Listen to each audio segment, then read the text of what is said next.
श्री शिवाय नमस्तभ्यम। बोलिए शंकर भगवान की जय। प्रिय भक्तजनों, आपका विशेष स्वागत है आपके अपने YouTube चैनल में। आज की इस वीडियो के माध्यम से हम आपको सुनाएंगे फाल्गुन मास की कथा। जो भी भक्त फाल्गुन के महीने में शिव पुराण महात्म्य की कथा को श्रवण करते हैं तो उन्हें शंकर भगवान का विशेष आशीर्वाद प्राप्त होता है। जो भी भक्त सच्ची श्रद्धा, नियम और निष्ठा के साथ फाल्गुन मास में शिव पुराण की कथा को श्रवण करते हैं तो उन्हें शंकर भगवान की विशेष कृपा प्राप्त होती है। उनके जीवन में खुशहाली एवं सुख समृद्धि बनी रहती है। तो प्रिय भक्तजनों, आज की इस वीडियो के माध्यम से हम आपको सुनाएंगे फाल्गुन मास में शिव पुराण के 6वें अध्याय की कथा। तो प्रिय भक्तजनों, कथा प्रारंभ करते हैं।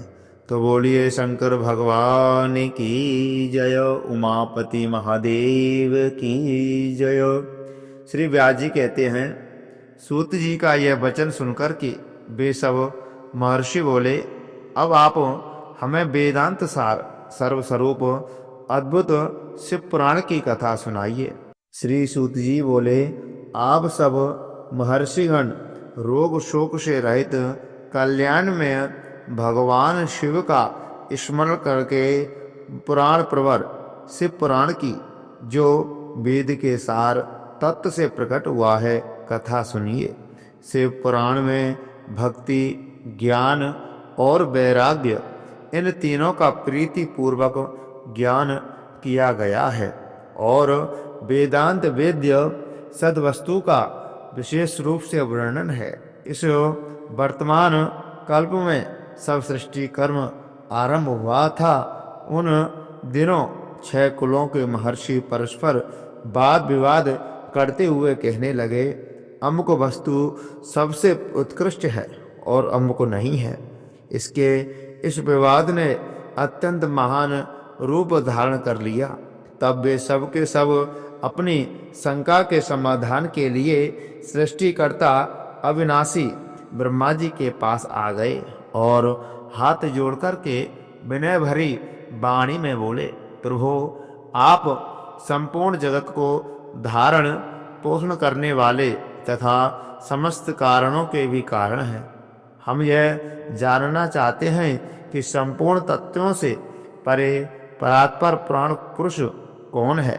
ब्रह्मा जी ने कहा, जहाँ से मन रहित वाणी उन्हें न पाकर लौट आती है तथा जिससे ब्रह्मा, विष्णु, रुद्र और इंद्र आदि से युक्त यह संपूर्ण जगत समस्त भूतों एवं इंद्रियों के साथ पहले प्रकट हुआ है, वे ही ये सब देव महादेव सर्वज्ञ एवं संपूर्ण जगत के स्वामी हैं। ये ही सबसे उत्कृष्ट हैं। भक्ति से ही इनका साक्षात्कार होता है, दूसरे किसी उपाय से नहीं। कहीं इनका दर्शन नहीं होता। रुद्र, हरि, हर तथा अन्य देवेश्वर सदा उत्तम भक्ति भाव से उनका दर्शन करना चाहते हैं। भगवान शिव में भक्ति होने से मनुष्य संसार बंधन से मुक्त हो जाता है। देवताओं के कृपा प्रसाद से उसमें भक्ति होती है और भक्ति से देवता का कृपा प्रसाद प्राप्त होता है। ठीक उसी तरह जैसे यहाँ अंकुर से बीज और बीज से अंकुर पैदा होता है, इसलिए तुम सब ब्रह्मर्षि भगवान शंकर का कृपा प्रसाद प्राप्त करने के लिए भूतल पर जाकर वहाँ सहस्त्रों वर्षों तक चालू रहने वाले एक विशाल यज्ञ का आयोजन करो। इन यज्ञपति भगवान शिव की ही कृपा से वेदोक्त विद्या के सारभूत साध्य साधना का ज्ञान होता है।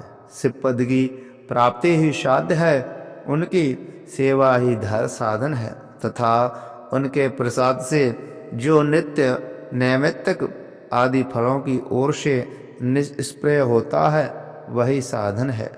वेदोक्त कर्म का अनुष्ठान करके उनके महान फलों का भगवान शिव के चरणों में अर्पित कर देना ही परमेश्वर पद की प्राप्ति होती है।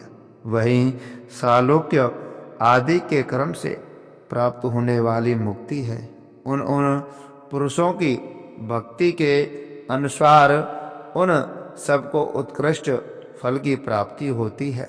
उस भक्ति के साधन अनेक प्रकार से होते हैं जिनका साक्षात परमेश्वर ने ही प्रतिपादन किया है। उनमें से सारभूत साधन को संक्षिप्त करके मैं बता रहा हूँ। कान से भगवान के नाम गुण और लीलाओं का श्रवण, वाणी द्वारा उनका कीर्तन तथा मन के द्वारा उनका मनन, इन तीनों को महान साधन कहा गया है। तत्पश्चात यह है कि महेश्वर का श्रवण, कीर्तन और मनन करना चाहिए। यह श्रुति का वाक्य हम सबके लिए प्रमाणभूत है। इसी साधन से संपूर्ण मनोरथों की सिद्धि में लगे हुए लोग परम साध्य को प्राप्त हों। लोग प्रत्यक्ष वस्तु को आग से देख करके उसमें प्रवृत्त होते हैं, परंतु जिस वस्तु का कहीं भी प्रत्यक्ष दर्शन नहीं होता उसे श्रवणेन्द्रिय द्वारा जान सूझ कर मनुष्य उसकी प्राप्ति के लिए चेष्टा करता है। अतः पहला साधन श्रवण ही है। इसके द्वारा गुरु के मुख से तत्व को सुनकर के श्रेष्ठ बुद्धि वाला विद्वान पुरुष अन्य साधन कीर्तन एवं मनन की शुद्धि करे। क्रमशः मन पर्यंत इस साधन की अच्छी तरह साधना कर लेने पर उसके द्वारा सालोक्य आदि के क्रम से धीरे धीरे भगवान शिव का संयोग प्राप्त होता है। पहले सारे अंगों के रोग नष्ट हो जाते हैं, फिर सब प्रकार का लौकिक आनंद भी विलीन हो जाता है। भगवान शंकर की पूजा, उनके नामों के जप तथा उनके गुण रूप विलास और नामों का युक्ति परायण चित्त के द्वारा जो निरंतर परिशोधन या चिंतन होता है उसी को मनन कहा गया है। वह परमेश्वर की कृपा दृष्टि से उपलब्ध होता है।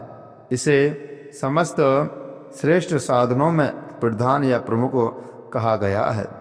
श्री सूत जी कहते हैं, मुनीश्वरों, इस साधन का महात्म्य बताने के प्रसंग में मैं आप लोगों के लिए एक प्राचीन वृत्तांत का वर्णन करूंगा, उसे ध्यान देकर के आप सुने।